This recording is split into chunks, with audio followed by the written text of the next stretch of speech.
Shalom, bom dia, Deus abençoe grandemente seu dia, em nome de Jesus. Hoje é o dia que Deus fez para você vencer, você é mais que vencedor em Cristo Jesus, então hoje é um presente do Senhor para você, agarre e tome posse, porque o Senhor é contigo, amém?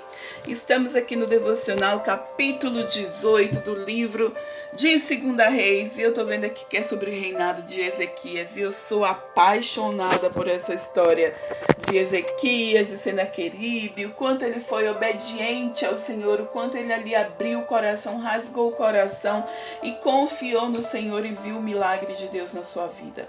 Bom, antes de a gente começar essa leitura, eu quero te convidar para a gente dar aquele bom dia para o Espírito Santo. Vamos lá?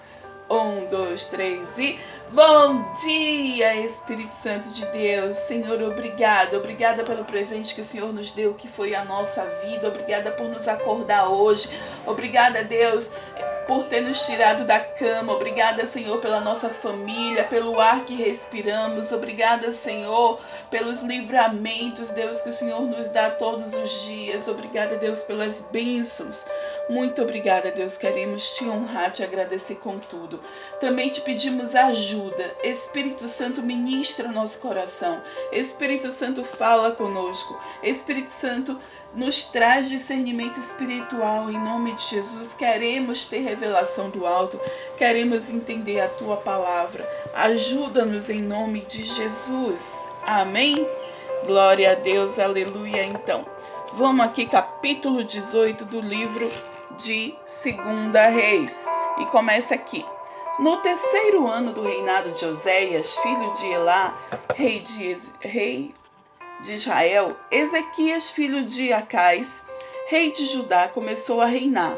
Ele tinha 25 anos de idade quando começou a reinar. Reinou 29 anos em Jerusalém. O nome de sua mãe era Abia, filha de Zacarias. E ele fez o que o Senhor aprova. Aleluia, glória a Deus. Um rei em Judá para fazer o que o Senhor aprova.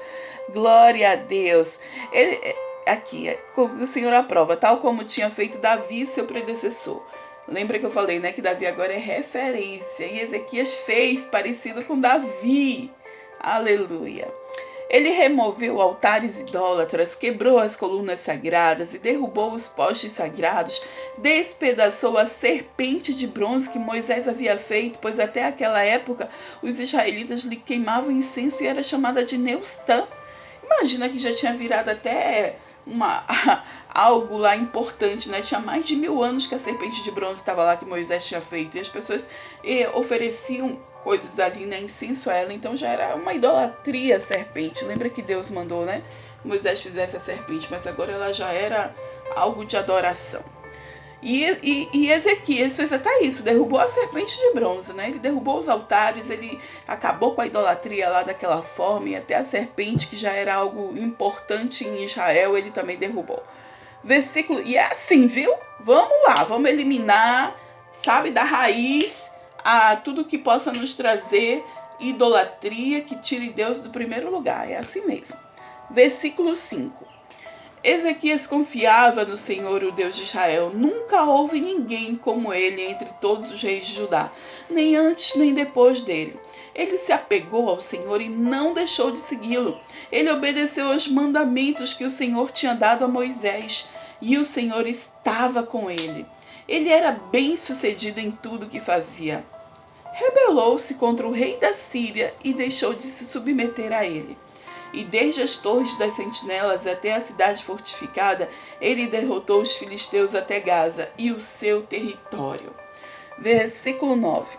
No quarto ano do reinado de Ezequias, o sétimo ano do reinado de Oséias, filho de Elá, rei de Israel,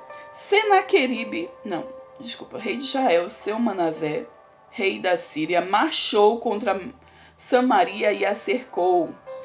E ao fim de 3 anos os assírios a tomaram, e assim a cidade foi conquistada no 6º ano do reinado de Ezequias, e no 9º ano do reinado de Oséias, rei de Israel. O rei assírio deportou os israelitas para a Síria e os estabeleceu em Hala, em Gozã, no rio Abó, e na cidade dos Medos. Isso aconteceu porque os israelitas não obedeceram ao Senhor, o seu Deus. mas violaram a sua aliança, tudo que Moisés, o servo do Senhor, tinha ordenado. Não ouviram nem lhe obedeceram. Bom, você lembra que a gente leu isso, eu acho que foi no capítulo anterior, né? Que aconteceu que Oséias foi o último rei de Israel, que ele foi preso, foi lá para a Síria e que os assírios ficaram lá. Só que Ezequias ele chamou o povo remanescente que estava lá em Samaria. Mas vamos ver aqui. No 14º ano do reinado do rei Ezequias, Senaqueribe, rei da Síria, atacou todas as cidades fortificadas de Judá e as conquistou. Então Ezequias, rei de Judá, enviou esta mensagem ao rei da Síria em Laquis: cometi um erro, para de atacar-me, e eu pagarei tudo o que o exigires. E o rei da Síria cobrou de Ezequias, rei de Judá, 10,5 toneladas de prata e 1.050 quilos de ouro. E assim Ezequias lhe deu toda a prata que se encontrou no templo e na tesouraria e no palácio real. Nessa ocasião, Ezequias, rei de Judá, retirou o ouro com que havia coberto as portas e os batentes do templo do Senhor e o deu ao rei da Síria. Bom, a gente viu aqui um pouco sobre o reinado, de Ezequias, que era o rei de Judá. Lembra que Oséias, eles eram contemporâneos, era da mesma época, e Oséias foi o último rei de Israel. Ele foi preso justamente pelo rei da Síria, foi levado, e toda a galera ali de Israel, que morava ali em Samaria, eles foram levados também exilados. E o remanescente que ficou, o próprio rei Ezequias, que era o rei de Judá, que era o reino do norte, convidou eles para morarem lá. E aqui fala um pouquinho sobre a prosperidade do rei Ezequias. Você sabe que essa história que a gente está lendo, ela é tão importante, tão assim, tão impactante, que ela também está no livro de Crônicas e também está no livro de Isaías. E eu acho incrível, eu amo essa história. E lá em Crônicas conta com mais detalhes a riqueza e a prosperidade do rei Ezequias. E a palavra diz que é porque ele obedecia ao Senhor, ele fazia o que o Senhor queria, o Senhor se agradava dele. E ele ele fez tantas coisas boas como Davi fez, a própria Bíblia diz. Então Ezequias é um bom exemplo que a gente deve sim seguir. A gente vai ver mais lá na frente que ele meteu os pés pelas mãos, mas até aqui é algo muito importante de a gente ver o quanto ele se entregava a Deus e confiava. Mas agora a gente vai ler justamente esse momento. Olha só, versículo 17. De Laquis, o rei da Síria enviou ao rei Ezequias em Jerusalém seu general, seu oficial principal e seu comandante de campo, com um grande exército. Eles subiram a Jerusalém e pararam no aqueduto do açude superior, na estrada que leva ao campo do lavandeiro. Eles chamaram pelo rei o administrador do palácio, Eliaquim, filho de Ilquias, o secretário Sebna e o arquivista real Joá, filho de Asaf, e foram ao seu encontro. O comandante de campo lhe disse: digam isto a Ezequias. Assim diz o grande rei, o rei da Síria: em que você baseia sua confiança? Você pensa que meras palavras já são estratégias e poderio militar? Em que você está confiando para que se rebelar contra mim?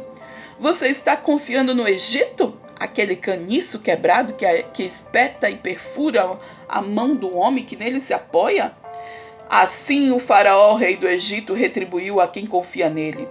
Mas, se vocês me disserem: estamos confiando no Senhor, o nosso Deus, não é aquele cujos santuários e altares Ezequias removeu, dizendo a Judá e Jerusalém: vocês devem adorar diante do altar em Jerusalém?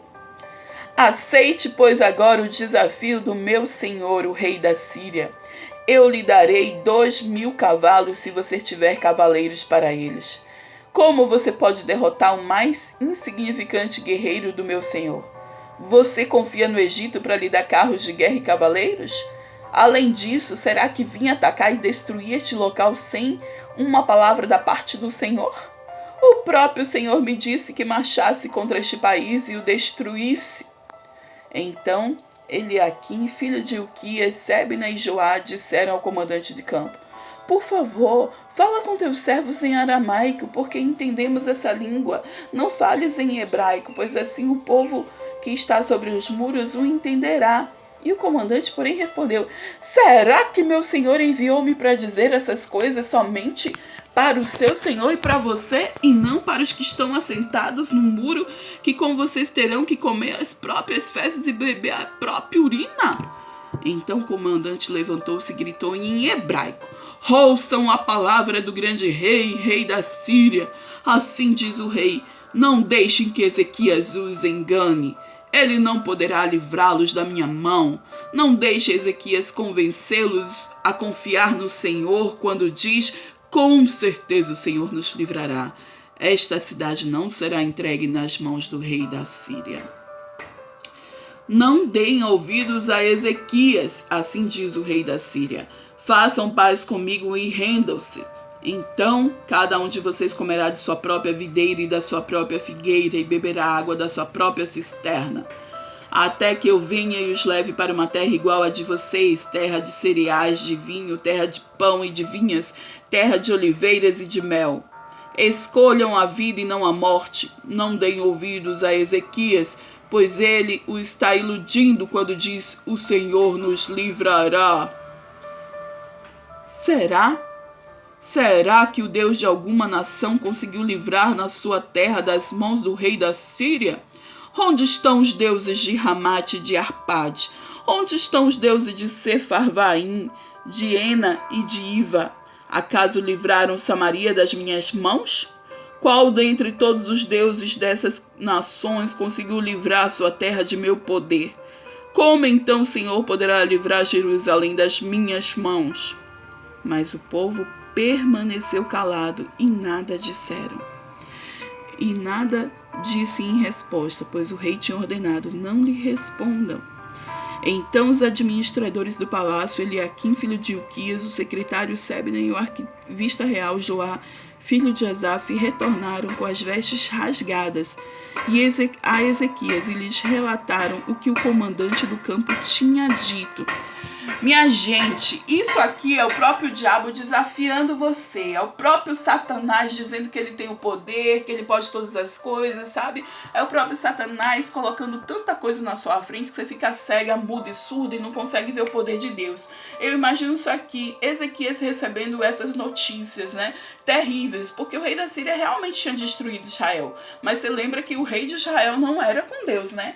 E ele realmente tinha destruído outras cidades, só que não era do Senhor. Então assim, você é a menina dos olhos de Deus, você é a mulher que está aqui para escutar a palavra do Senhor, que está aqui para ter os olhos desvendados, para ter os ouvidos, simplesmente tirar toda a surdez, tirar tudo que o inimigo coloca, as travas, sabe, nos olhos.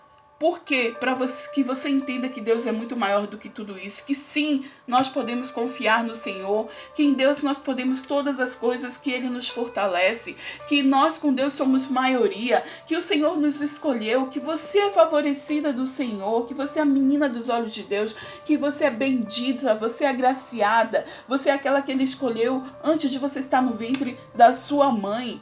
Você pode sim todas as coisas em Cristo que te fortalece.